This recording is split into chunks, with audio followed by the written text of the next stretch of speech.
दोस्तों नमस्कार।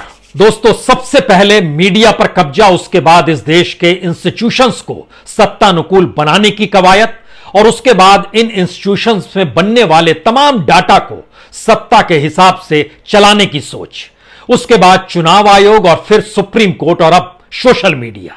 यह एक ऐसी लकीर है जिस लकीर को अगर सत्ता के साथ ही चलना है तो फिर यकीन जानिए लोकतंत्र गायब हो जाएगा। कोई आवाज इस रूप में आपको सुनाई नहीं देगी जिस आवाज को आप जानते हैं, लेकिन आप समझ नहीं पाएंगे कि दरअसल यह सच है या नहीं है। यानी इस देश के भीतर में घटित कोई भी घटना हो, अगर उसकी जानकारी आप तक ना पहुंचे और उसे कहने वाला कोई ना हो, और अगर कोई कह भी रहा हो तो भी वो आप तक ना पहुंचे, तो इसका मतलब है इस देश के भीतर में जो टेक्नोलॉजी है वह पूरे तरीके से सत्ता ने उस पर अपना कब्जा कर लिया है। यानी आधुनिक लोकतंत्र को खत्म करने के लिए दो ही चीज चाहिए, एक पूंजी और दूसरी टेक्नोलॉजी, और वह विपक्ष के हाथ में नहीं रहनी चाहिए, चाहे वह सोशल मीडिया की तर्ज पर ही क्यों ना हो। तो क्या वाकई कोई बिजनेस करने के लिए टेक्नोलॉजी के आश्रय भारत जैसे देश में कदम रखे और उसके बाद वह सत्ता अनुकूल हो जाए, और उसके बाद यह सवाल खड़ा हो कि कोई टेक्नोलॉजी को संभाले हुए कोई भी कंपनी इस देश की लोकतांत्रिक प्रक्रिया में दखल डाल रही है, या फिर राजनीतिक तौर पर हस्तक्षेप करने की स्थिति में वो आ गई है क्या? ये सारे सवाल आज इसलिए क्योंकि आधुनिक दौर में तानाशाह होने का मतलब यह कतई नहीं है कि आपको मुसोलिनी या हिटलर याद आए, या फिर आपको एक वक्त के सालाजार जो पुर्तगाल में 44 साल तक सत्ता संभाले रहे उनकी याद आ जाए, और तो और इस दौर में आप हंगरी के हॉर्की को भी याद नहीं कर सकते हैं जिन्होंने 24 बरस तक सत्ता संभाली, और फ्रांसिस्को फ्रैंको जो स्पेन में 26 बरस तक रहे उनको भी भूल जाइए, या फिर इन सब के साथ आपको चिली के पिनोचेट याद आ सकते हैं, या फिर रोमानिया के एंटोनेस्क्यू याद आ सकते हैं। आज हम इन बातों का जिक्र आपसे इसलिए कर रहे हैं क्योंकि इन तमाम जगहों पर जो भी हमने नाम लिए, उस देश में उस कालखंड में जब जब इनकी सत्ता रही, अगर ध्यान दीजिएगा तो इन्होंने पहला कब्जा उस मीडिया पर किया जो जनता से संवाद बनाता था। यानी जनता तक बात पहुंचाने के तौर तरीके अगर सत्ता के अनुकूल हो जाएं तो फिर सत्ता बेफिक्र हो जाती है और अपने ढंग से काम करती है। और इन तमाम देशों में असमानता खूब थी, गरीबी खूब थी, और इसका लाभ वहां की राजनीतिक सत्ता ने बाखूबी उठाया। लेकिन आज हमें लगता है इसका एक दूसरा चैप्टर सामने खुल गया है जहां पर पूंजी और टेक्नोलॉजी का जिक्र है, जिसमें एक कंपनी का जिक्र है, और उस कंपनी को लेकर क्या वाकई यह कहा जा सकता है कि वो राजनीतिक हस्तक्षेप कर रही है और सत्ता के साथ मिलकर कर रही है? यह सवाल इसलिए क्योंकि एक कंपनी अपने बिजनेस के जरिए हमारी राजनीति में दखल दे रही है, उसे परिभाषित कर रही है। इस बात का जिक्र आज राहुल गांधी ने किया। राहुल गांधी का ट्विटर अकाउंट बंद किया जा चुका है, ना सिर्फ राहुल गांधी का बल्कि कांग्रेस पार्टी का भी किया जा चुका है। ना सिर्फ कांग्रेस पार्टी का बल्कि एक लंबी कतार है नेताओं की, तकरीबन 30 नेताओं की कतार है जो अपने अपने दायरे में बड़े प्रभावी हैं। उसमें खास तौर से लगभग 92% कांग्रेस से जुड़े हुए हैं, और उसमें नाम अगर लेंगे तो कांग्रेस के राष्ट्रीय प्रवक्ता सुरजेवाला का नाम आएगा, उसमें आपको अजय माकन का नाम याद आएगा जिसमें जो जनरल सेक्रेटरी हैं और राजस्थान के प्रभारी हैं, आपको मणिकम टैगोर का नाम याद आएगा जो कि लोकसभा में कांग्रेस के व्हिप हैं, आपको भंवर जितेंद्र सिंह का नाम याद आएगा जो कि असम के प्रभारी हैं, राजस्थान से आते हैं, सुष्मिता देव जो कि महिला कांग्रेस की अध्यक्ष है उनका नाम याद आएगा, आपको कांग्रेस डेल्टा सेल के प्रभारी विशाल मीना का नाम लेना होगा। इन सारे नामों का जिक्र करते करते जब राहुल गांधी का जिक्र आता है तो आज उन्होंने दो सवाल सबसे बड़े इस दौर में खड़े कर दिए। पहला सवाल तो यही कि कोई कंपनी अपने बिजनेस के जरिए भारत की राजनीति में दखल कैसे दे सकती है। दूसरा, अगर वो राजनीतिक प्रक्रियाओं में दखल दे रही है तो यह हमारे लोकतांत्रिक ढांचे पर हमला है। हमें लगता है पहले राहुल गांधी ने जो कहा है आप उसे सुनिए। By shutting down my Twitter, they're interfering in our political process. A company is making its business to define our politics. And as a politician, I don't like that. This is an attack on the democratic structure of the country. This is not an attack on Rahul Gandhi. This is not, simply shutting Rahul Gandhi down. I have 19, 20 million followers. You're denying them the right to an opinion. That's what you're doing. So this is not only patently unfair, they're breaching the idea that Twitter is a neutral platform. And for the investors, this is a very dangerous thing, because taking sides in the political contest has repercussions for Twitter. Our democracy is under attack. We're not allowed to speak in parliament.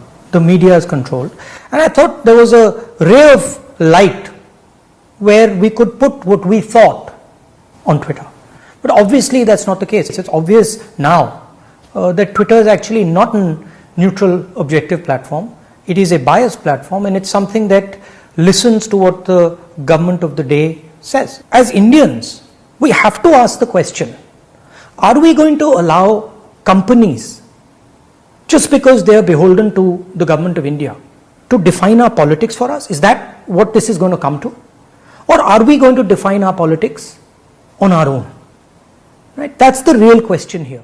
बहुत साफ तौर पर राहुल गांधी कह गए, Twitter एक निष्पक्ष मंच नहीं है, यह पक्षपाती मंच है जो सत्ता की सुनती है, लेकिन उसके आगे की लाइन कहीं ज्यादा खतरनाक है। और भारत में लोकतांत्रिक प्रक्रिया अगर अब खत्म हो चली है, तो फिर आने वाले वक्त में यह लोकतंत्र लौटेगा कब और कैसे लौटेगा, यह कोई नहीं जानता है। क्योंकि राहुल गांधी ने आज यह भी अंदेशा दिया कि जिनका भी पैसा ट्विटर में लगा हुआ, यानी जो निवेशक हैं, उनके लिए भी यह खतरनाक राह है कि किसी देश की राजनीतिक प्रक्रिया में वह दखल देने की स्थिति में सत्ता के साथ खड़ा हो जाए। यानी उसके पीछे जो अनुगुंज आपको सुनाई देगी वो बहुत साफ कहती है, कल अगर हम सत्ता में आए तो फिर आप हमारे अनुकूल होने की मत सोचिएगा, बल्कि आपने इस दौर में हमारे साथ जो बर्ताव किया है, हम उसका खामियाजा आपसे भुगताएंगे, या फिर आप भुगतने को लिए तैयार हो जाइए। यानी यह लोकतंत्र के ऐसे मापदंड की प्रक्रिया है जिसमें भारत के भीतर लोकतांत्रिक पद्धतियों को जीते हुए जब कोई रास्ता ना बचे, क्योंकि अपने तौर पर अगर कांग्रेस इस बात का जिक्र कर रही है, विपक्ष के नेता इस बात का जिक्र कर रहे हैं कि हम अपनी शब्दों को कहां कहें, पार्लियामेंट के भीतर कह नहीं सकते हैं और सड़क पर कहते हैं तो मीडिया में स्पेस नहीं बचा था। सोशल मीडिया, जिसका दायरा हालांकि बहुत छोटा है, इस देश के भीतर में तकरीबन 22 मिलियन ट्विटर के यूजर्स हैं।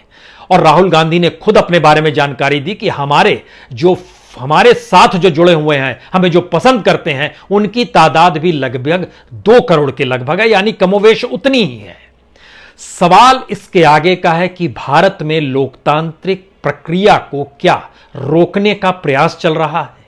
क्या भारत के भीतर में सूचनाओं का आदान प्रदान करने के लिए अब कोई मंच नहीं बचा है? यानी जो कि सोशल मीडिया की तर्ज पर इस देश में मेन स्ट्रीम की जगह लेने को तैयार है, और खास तौर से जब मेन स्ट्रीम मीडिया पूरे तरीके से सत्ता के साथ खड़ा हो चला है और सत्ता के लिए जीने मरने की परिस्थितियों को वो जी रहा है, तो ऐसे में सोशल मीडिया पर भी अगर कब्जा करने की तैयारी में सत्ता है, या फिर अगर एक इशारे में जो बिजनेस करने भारत में अपने कंपनी के जरिए और अपनी टेक्नोलॉजी के जरिए मंच लेकर आते हैं, वह भी अगर सत्तानुकूल हो जाएंगे, तो इस देश के भीतर में एक संवादहीनता की स्थिति आ जाएगी। हमें लगता है कि आज इनके पहलुओं को समझने के लिए कुछ बातों पर ध्यान दीजिए। जब हमने आपसे शुरू में कहा सबसे पहले मीडिया पर कब्जा किया, तो उसका मतलब बहुत साफ था। 2014 से 2017 के बीच में, 2017-18 के बीच में मोदी सरकार और खास तौर से सिर्फ प्रधानमंत्री मोदी पर जो खर्चा हुआ प्रचार का, वह कितना टेलीविजन को दिया गया, कितना अखबार को दिया गया, उस 3-4 काल में ही आपको यह समझने की जरूरत होगी। जिस दौर में नोटबंदी उसके ठीक बीच में आई 2016 में, और उसके बाद जीएसटी आया, इन 3 प्रक्रियाओं को साथ लेकर चलिए कि कैसे आप अपने अनुकूल स्थितियों को करते चले जाते हैं। 2014 में मई के महीने से 2018 के मार्च के महीने तक 2208 करोड़ रुपए इस देश के न्यूज चैनलों को विज्ञापन के नाम पर दिए गए। इस देश के प्रिंट मीडिया को 2136 करोड़ रुपए दिए गए। 647 करोड़ रुपए खर्च हुए आउटडोर प्रचार को लेकर। यानी ये एक ऐसी प्रक्रिया थी जिस प्रक्रिया के भीतर में आप देखेंगे कि इस पूरे कालखंड में राफेल का मुकदमा सामने था। इस पूरे कालखंड में 370 को लेकर बहस इस देश में हो रही थी, अयोध्या को लेकर बहस हो रही थी और तमाम चीजों को लेकर, लेकिन मेन स्ट्रीम सिर्फ सत्ता अनुकूल था। इन बातों का जिक्र हम इसलिए कर रहे हैं क्योंकि जब आप 2010 में चले जाएंगे, जब इस देश के भीतर में 2G स्कैम का जिक्र हो रहा था, उस समय मीडिया पूरे तरीके से पूरे अखबार और टेलीविजन स्क्रीन को रंगे हुए था। अंतर्राष्ट्रीय मानचित्र पर भी भारत की रैंकिंग मीडिया को लेकर 2010 में 122वें नंबर पर थी, लेकिन 2020 में और 21 में यह घटते घटते 142वें नंबर पर आ गई, यानी 20 पायदान हम और नीचे आ गए, यानी बंदिशें और बढ़ गई। यहीं से सवाल था, क्या वाकई सोशल मीडिया उस स्पेस को भरने को तैयार था, या फिर इस देश के लोग अब सोशल मीडिया पर भरोसा करने को तैयार थे?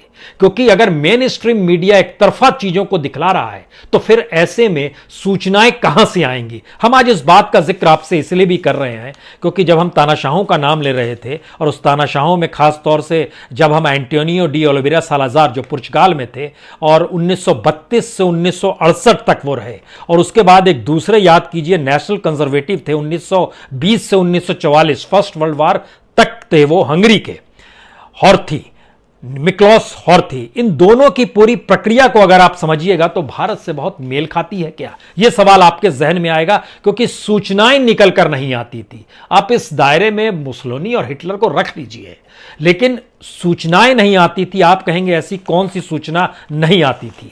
तो हमको लगता है 2-3 सूचना आज आपको बतानी चाहिए। पहली सूचना बड़ी सबको जानकारी होनी चाहिए, जैसे एयर इंडिया को बेचना है।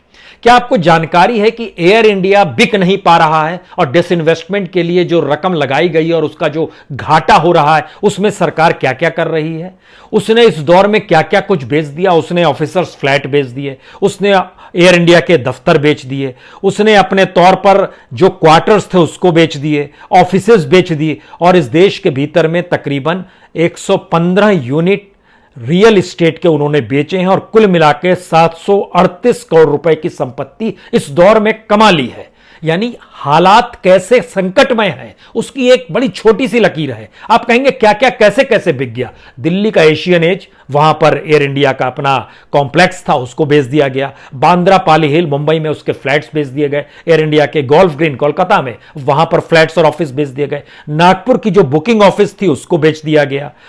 जो कोयंबटूर में था वहां पर बेचा गया। अहमदाबाद, कोलकाता, बेंगलुरु, मैंगलोर, नासिक, नागपुर, दिल्ली, मुंबई, इन तमाम जगहों पे ऑफिसेस तक को बेचा गया। यानी ये एक ढांचा है, इस देश में किसी भी बड़े ऑर्गेनाइजेशन को चलाने तक के लिए सरकार के पास पैसा नहीं है। क्या यह जानकारी मेन स्ट्रीम मीडिया आपको देगा? हम इसके आगे की परिस्थिति बतलाते हैं। इस देश के भीतर में जो भी PSUs बेचे जाते हैं, जैसे अभी बार बार नाम भारत पेट्रोलियम का लिया जाता है, और एक दूसरी स्थिति आती है कि RBI के भीतर में जो डिविडेंड से ज्यादा जो देने की रकम शुरुआत हुई, सवाल यह है कि बोर्ड, उसमें जो डायरेक्टर्स होते हैं वो निर्णय लेते हैं। लेकिन हमने इससे पहले एक बार आपको जानकारी देनी चाहिए थी कि इस देश के भीतर में लगभग 67 PSUs ऐसे हैं जिसके डायरेक्टर्स जो हैं वह बीजेपी के हैं। क्या यह जानकारी आप तक आएगी? आप पूछेंगे कौन कौन से हैं, जैसे Bharat heavy electronics limited, Indian oil corporation, steel authority of India, Hindustan petroleum corporation, GAIL जेल, power grid, shipping corporation, oil India, Rashtriya Ispat Nigam, NLC, NBCC, HAL, national seed corporation, ये तमाम फेरिस्त है। Central coal field, HSCC India limited, Indian tourist development, KOIC, central warehousing corporation, Hindustan copper limited, MMTC limited, ये सभी नाम, FCI, ये तमाम जगहों पर जो नाम है, इनके डायरेक्टर्स जो हैं वह बीजेपी के कोई विधायक रहा हुआ है, कोई जिला स्तर का नेता रहा हुआ है, कोई सेंटर में कुछ रहा हुआ है। इन लोगों को डायरेक्टर के तौर पर बैठा दिया जाता है वहां, और डायरेक्टर्स जो रिपोर्ट तैयार करते हैं उस कंपनी के बारे में, उस कंपनी को उसी आधार पर बेच दिया जाता है। क्या यह जानकारी आप तक आती है? सवाल यह है कि एक घटना दिल्ली में हुई, उस घटना को लेकर जो नियम कायदे कहते थे कि उसको आपको तस्वीर नहीं दिखानी चाहिए, लेकिन यहां पर ट्विटर ने एक बड़ी भूल कर दी। दरअसल राहुल गांधी और कांग्रेस के जिस ट्वीट्स के आधार पे जो उसको बैन किया गया या उसको रोका गया, हमको लगता है उसका भी अधूरा सच आप तक आ पाया है। क्योंकि अगर ट्विटर के पास वह अपने कानून काम करते हैं तो उसमें ऑटोमेटिक चीजें हो जानी चाहिए कि ये चीजें नहीं आ रही हैं और चूंकि एक टेक्नोलॉजी है तो ऑटोमेटिक हो जानी चाहिए। लेकिन हुआ क्या, ट्विटर ने खुद पहल नहीं की कि राहुल गांधी का अकाउंट बंद होना चाहिए, कांग्रेस का अकाउंट बंद होना चाहिए। दरअसल रेप की शिकार 9 साल की बच्चे की परिवार की तस्वीर जब सामने आ गई तो उसको लेके बीजेपी ने हंगामा शुरू किया। बीजेपी सत्तारूढ़ पार्टी है। बीजेपी ने शिकायत की राष्ट्रीय बाल अधिकार संरक्षण आयोग से और उसके बाद उन्होंने कहा कि आप कम से कम ट्विटर वाले को तो कहिए और दिल्ली पुलिस को तो कहिए। तो राष्ट्रीय बाल अधिकार संरक्षण आयोग ने ट्विटर को एक नोटिस भेजा और साथ ही दिल्ली पुलिस को भी नोटिस भेज दिया। उसके बाद ट्विटर सक्रिय हुआ और उसने कहा कि नियमों को न्यायपूर्ण तरीके से और हर किसी के लिए बिना किसी भेदभाव के पालन किया जाता है। यानी ट्विटर की परिस्थिति को अगर आप समझिए तो कोई भी अगर गलत ट्वीट करता है जो उसके नियम कायदे के अनुकूल ना हो तो वह खुद ब खुद रोक लग जाती है उस पर। यहां पर रोक लगी नहीं थी, यहां पर कई माध्यमों से दबाव बनाया जा रहा था। यानी ट्विटर पहले राउंड में फेल हो गया। सवाल यह है क्या ट्विटर भी इंतजार कर रहा था कि सत्ता उसके पास आएगी जिससे उसकी अपनी बार्गेनिंग पावर बढ़ जाए।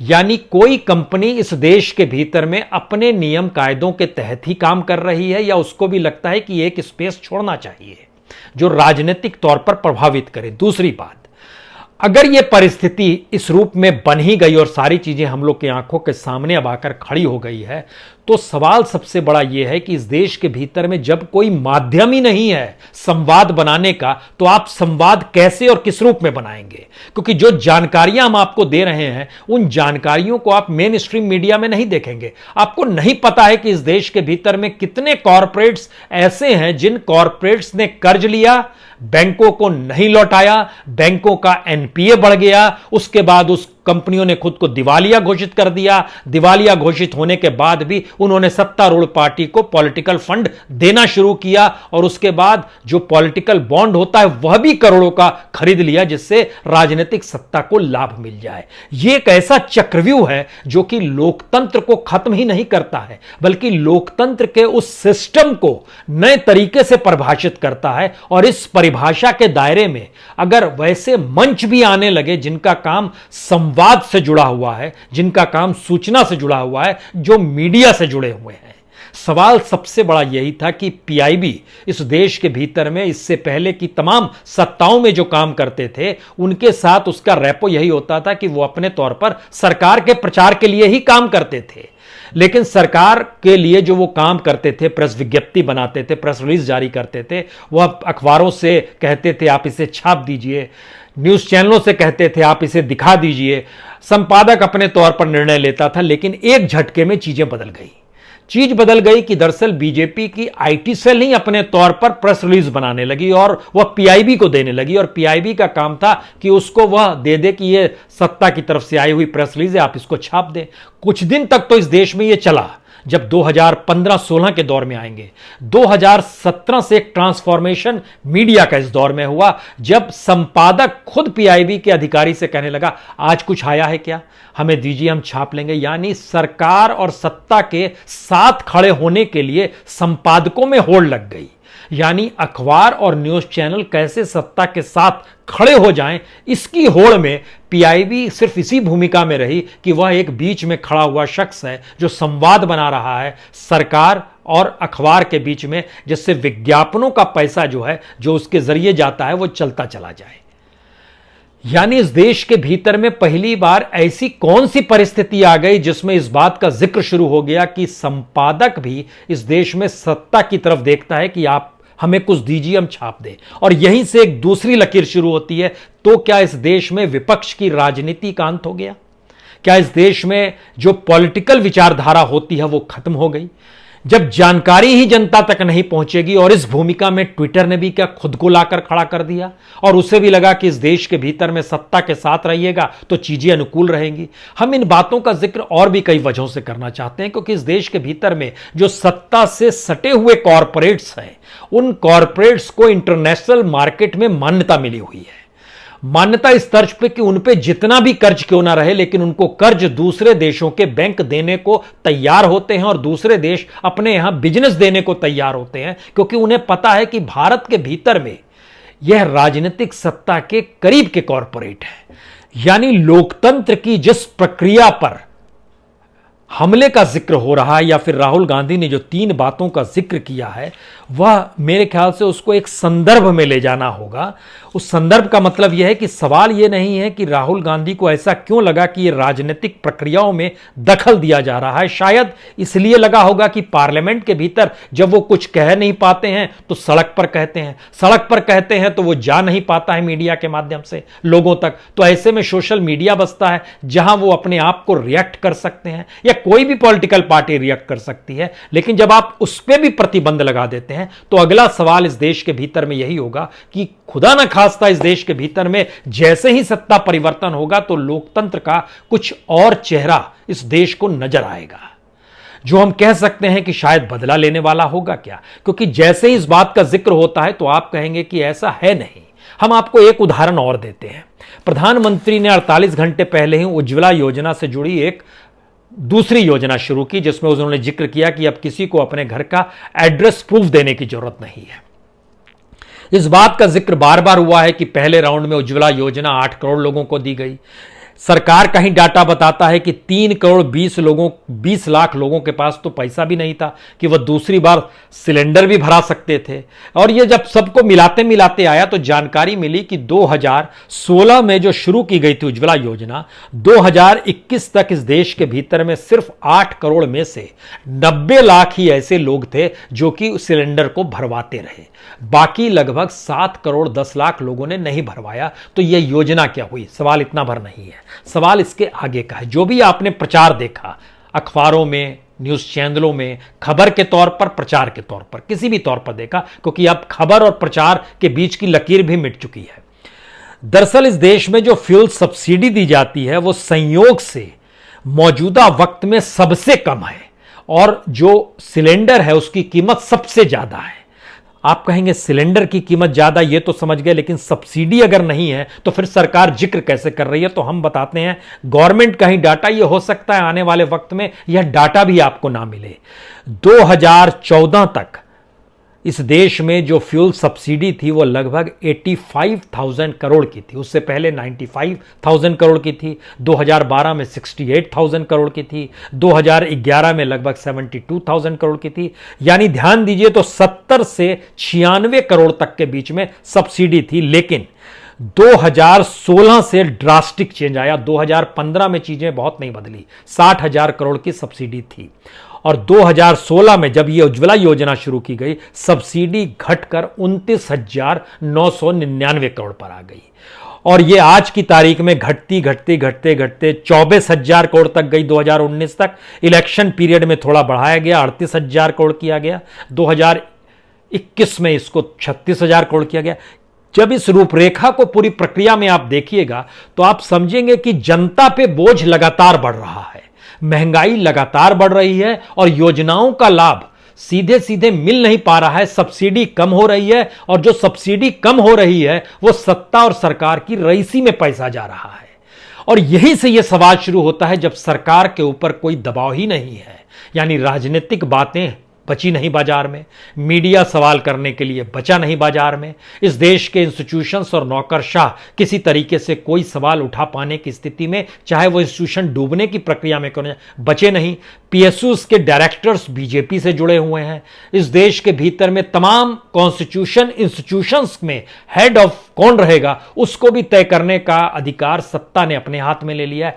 तब ये पूरी की पूरी शून्यता जो है आपको याद दिलाएगी उस लकीर को, जिस लकीर का दुनिया इंतजार करती है कि अब वाकई धीरे धीरे किसी भी देश में लोकतंत्र खत्म होता है। और उस लकीर के भीतर में हमको लगता है 2 नाम आज आपको इसलिए लेने चाहिए क्योंकि रोमानिया के जो एंटोनिस्क्यू थे और जो अगस्टो पिनोचेट जो चिली के थे, जो 8 साल रहे थे, इनके जो काम करने की जो पूरी प्रक्रिया थी वह पूरी की पूरी प्रक्रिया इसी रूप में काम कर रहे थे। यानी किस तरीके से एक सवाल था सेंसरशिप का, एक सवाल होता है मीडिया को अपने हाथ में लेना, तीसरी स्थिति आती है कि सत्ता की बात को ही मीडिया कहे, ना वो सेंसरशिप होती है ना अपने हाथ में लेना होता है, वह एक लिहाज से सत्ता के साझीदार हो जाते हैं।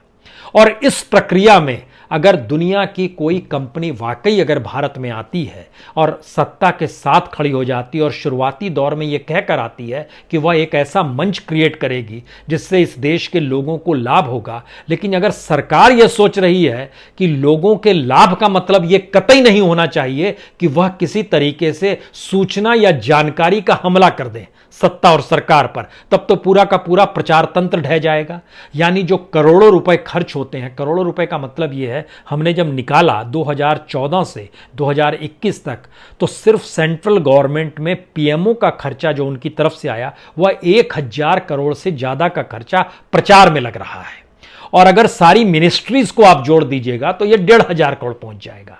और इन जनरल अलग अलग योजनाओं का जो बजट एलोकेशन किया जाता है, उस योजनाओं के भीतर जो प्रचार प्रसार की स्थितियां रहती है, अगर आप उसको जोड़ दीजिएगा तो यह तकरीबन 2000 करोड़ तक छू जाएगा।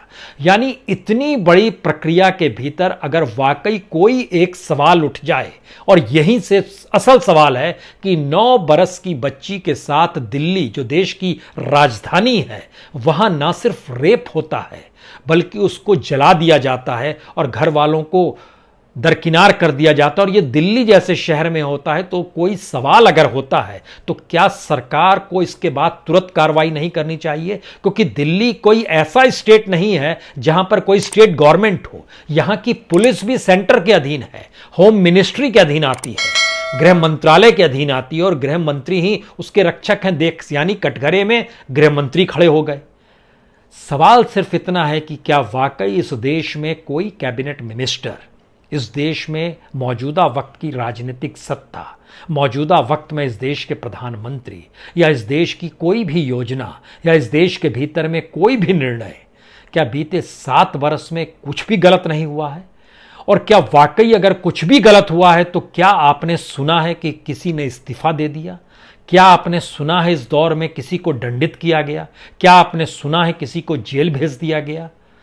क्या आपने सुना है कि जिन मंत्रियों को हटाया गया मंत्रिमंडल विस्तार के नाम पर, उन मंत्रियों का दोष क्या था? क्या आपने सुना है? अगर नहीं सुना है तो फिर यकीन जानिए यह एक ऐसा रूप होता है जो अपने तर्ज पर अपने अनुकूल निर्णय लेते हुए इस देश का निर्णय बताने से घबराता नहीं है।